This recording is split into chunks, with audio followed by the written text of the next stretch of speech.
مسلمانوں کی قدیم مسجدوں کو توڑ کر اپنی طاقت کے بلبوتے پر مندر بناتا ہے. بابری مسجد کو طاقت کے بلبوتے پر مندر بنایا ہے. فرقہ پرستی کے خلاف کانگریس کی لچکدار پالیسی نے، ہم کہتے ہیں کانگریس کی وہ پالیسی لچکدار تھی. آج کی جو پالیسی ہے کہ برملا کانگریس کہہ رہی ہے کہ ہم اگر اقتدار میں آئیں گے تو بجرنگ دل پر پابندی لگا.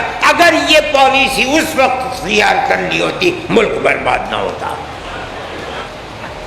آج کانگریس کا مینیفیسٹو یہ کہتا ہے کہ ہم نفرت پھیلانے والے بجرنگ دل کو غیر قانونی بتائیں گے اور قدغن لگائیں گے.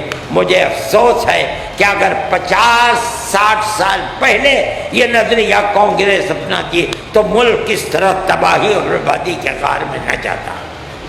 جمعیت علماء ہند کی قیادت برابر متنبع کرتی رہی، بتاتی رہی کہ اس پر قابو نہیں پایا گیا تو ملک برباد ہو جائے گا، سیکولرزم کو آگ لگ جائے گی. بھارت میں پیار و محبت کی تاریخ افسانہ بن کر رہ جائے گی. فرقہ پرستی کے خلاف جمعیت علماء ہند نے جیل بھرو تحریک چلائی، سب کچھ ہوا، لیکن فرقہ پرستی پر قدغن نہیں لگائی گئی، جس کا انجام کانگریس بھگت رہی ہے. اور اکثریت و اقلیت بھی اور ملک کی صورتحال بھی سب کے سامنے ہے. سردار پٹیل جو ہوم منسٹر وزیر داخلہ تھے وہ گاندھی جی کے خلاف تھے. فرماتے ان تمام معاملات میں، یعنی پولیس توجہ نہیں کر رہی ہے، لانے والا بم پھینک رہا ہے کامیاب نہیں ہوا، پھر پستول لے کر کے آیا. گاندھی بات سب سے زیادہ نمایاں تھی وہ یہ تھی کہ سردار پٹیل گاندھی جی کے مخالف. کیا مطلب ہے؟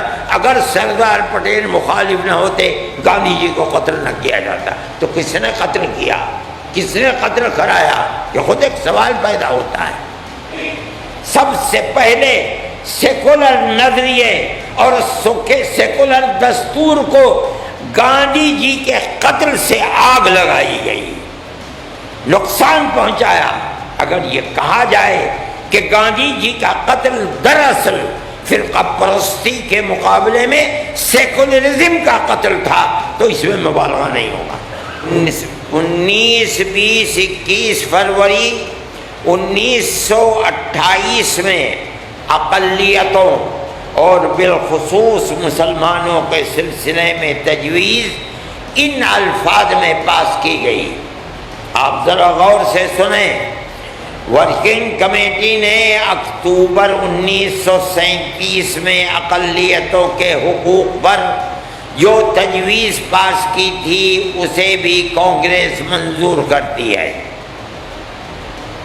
اور نئے سرے سے یہ اعلان کرتی ہے ہندوستان کی اقلیتوں کے تمدنی، مذہبی، لسانی حقوق کی حفاظت کرنا کانگریس کا پہلا فرض اور بنیادی پالیسی ہے،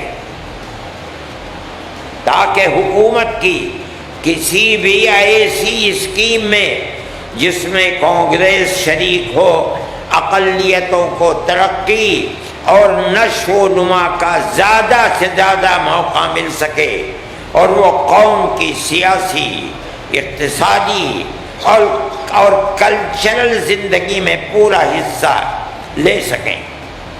لہذا اس وجہ سے مسلمانوں کو مطمئن رہنا چاہیے.